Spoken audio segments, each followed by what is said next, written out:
தெய்வத்தின் குரல் மூன்றாம் பாகம்.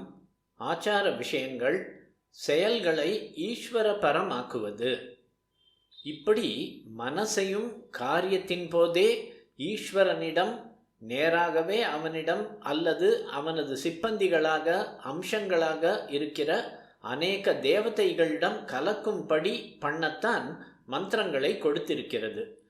பிராத்த ஸ்நானத்தை இப்படி தேகத்துக்காக மாத்திரமில்லாமல் ஆத்மார்த்தமானதாக ஆக்கி கொடுக்கும் போது முதலில் அருகம்புல்லையும் கொஞ்சம் சுத்தமான மிருத்திகையையும் மண்ணையும் தலையில் வைத்து கொள்ள வேண்டும். அப்போது அந்த அருகம்புல்லையும் ஈஸ்வர சக்தியின் ஒரு அம்சமான தேவதை என்று பக்தியோடு புரிந்து கொண்டு அதை ஸ்துதித்து தூர்வா சூக்தம் என்கிற மந்திரங்களை சொல்ல வேண்டும். அல்ப புல் என்கிறோமே, அதை கூட ஈஸ்வராம்சம் என்று வேதமே ஸ்தோத்திரிக்கும் சூக்தத்தை சொல்ல வேண்டும். மண்ணாங்கட்டி என்று ரொம்ப மட்டமாக சொல்கிறோமே, அந்த மண்ணையும் இப்படியே சாக்ஷாத் நாராயண பத்னியான பூப்பிராட்டியாக புரிந்து கொண்டு மிருத்திகா சூக்தம் சொல்லி புல்லோடு தலையில் வைத்துக்கொண்டு குளிக்க ஆரம்பிக்க வேண்டும். ஸ்நானம் செய்யும் போது சொல்ல அகமர்ஷண சூக்தம் என்று ஒன்று இருக்கிறது. இங்கே தேகத்தின் ஸ்நானமே ஆத்மாவின் அழுக்கையும் அலம்பிவிட மந்திரங்கள் இருக்கின்றன. ஆத்மாவின் அழுக்கு என்பது அதன் மேல் படிந்திருக்கிற நம் பாபங்கள். அகம் என்றால் பாபம். தேய்த்து அப்புறப்படுத்துவது மர்ஷனம். உடம்பை தேய்த்து ஸ்நானம் பண்ணும் போதே இப்படி பாபத்தையும் தேய்த்து கழுவி விடுவதற்கு அகமர்ஷண சூக்தம். வேத மந்திரங்கள் சொல்ல அதிகாரம் இல்லாதவர்கள் கோவிந்தா கோவிந்தா என்று ஸ்நானம் செய்ய வேண்டும். கோவிந்தேதி சதா ஸ்நானம் என்று இருக்கிறது. கோவிந்த நாமாவே ஆத்மாவுக்கு புண்ணிய தீர்த்த ஸ்நானம்தான். கோவிந்த நாமாவே புண்ணிய தீர்த்தம் என்றால் ஸ்நானமே பண்ணாமல் கோவிந்தா கோவிந்தா என்று சொல்லிவிட்டு விழுப்போடையே சாப்பிட்டு விடலாம் என்று குதர்க்கம் பண்ணி கொள்ளக்கூடாது.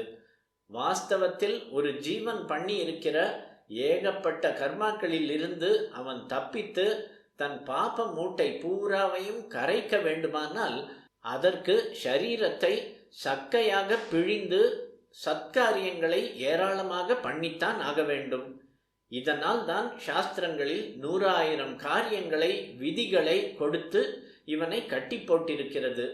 இருந்தாலும் அதே பகவான் ஒரு ஜட்ஜாக மட்டும் ஸ்ட்ரிக்டாக இல்லாமல் நமக்கு அம்மையும் அப்பனுமாக உள்ள காருணிகன் ஆனதால் நாம் சாஸ்திரப்படியே செய்ய மனப்பூர்வமாக சர்வ பிரயத்தனமும் பண்ணி அப்படியே கண்டிப்போடு ஆச்சார அனுஷ்டானங்களை விதி வழுவாமல் அபியாசம் செய்து வரும் போது எங்கேயாவது நம்மால் கொஞ்சம் முடியாமல் போய்விட்டால் அப்போது மட்டும்தான் இத்தனை கண்டிப்பான விதிமுறையோ கடினமான காரியமோ இல்லாமல் மனசார அவனை ஸ்மரித்தாலே போதும், அவன் நாமாவை சொன்னாலே போதும், அவன் இவ்வளவு தூரம் பண்ணின குழந்தைகளை மன்னித்து விடுவான் என்று ஆச்சார அனுஷ்டானங்களையும் தளர்த்தி அனுகிரகம் பண்ணுகிறான் என்று வழிகாட்டியிருக்கிறார்கள்.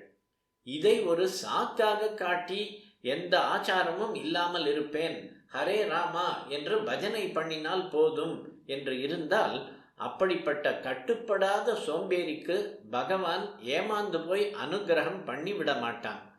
நிஜமாகவே ஹரே ராமா என்று அவனிடம் ஹிருதயத்தை அர்ப்பணம் பண்ணி உருக தெரிந்துவிட்டால் அப்படிப்பட்டவனுக்கு எந்த ஆச்சாரமும் எந்த சாஸ்திரமும் வேண்டாம்தான்.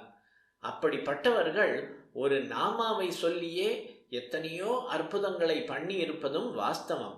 ஆனால் அந்த ஸ்திதியில் நாம் இருக்கிறோமா என்பது நமக்கே தெரியும். வேத மந்திரங்களின் வீரியம் குறையாமல் அவற்றை ரட்சித்து தருகிற பொறுப்பு பெற்றவர்களும் புத்தி வேலை அதிகம் உள்ளவர்களுமான ஜாதியாருக்கு காரியமும் வேண்டும், ஆச்சார கட்டுப்பாடும் அதிகம் வேண்டும் என்றுதான் சாஸ்திரத்தில் அவர்களுக்கு மந்திரபூர்வமாக இத்தனை அனுஷ்டானங்களை வைத்திருக்கிறது. மற்ற விதத்தில் தேகத்தில் அநேக காரியங்களை செய்து சமூகத்துக்கு உபகரித்து இதன் மூலமே தங்கள் கர்மாவை அனுபவித்து தீர்த்து சித்த சுத்தி பெறுகிற இதர ஜாதிக்காரர்களுக்கு இத்தனை கடுமையான ஆச்சாரம் இல்லை.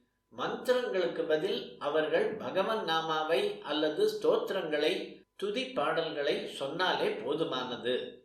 என்ன சொல்லிக் கொண்டிருந்தேன் என்றால், திருஷ்டமான லௌகிக பலனோடு அதிருஷ்டமான ஆத்மார்த்த பலனையும் பெறவே சாஸ்திர ஆச்சாரங்கள்.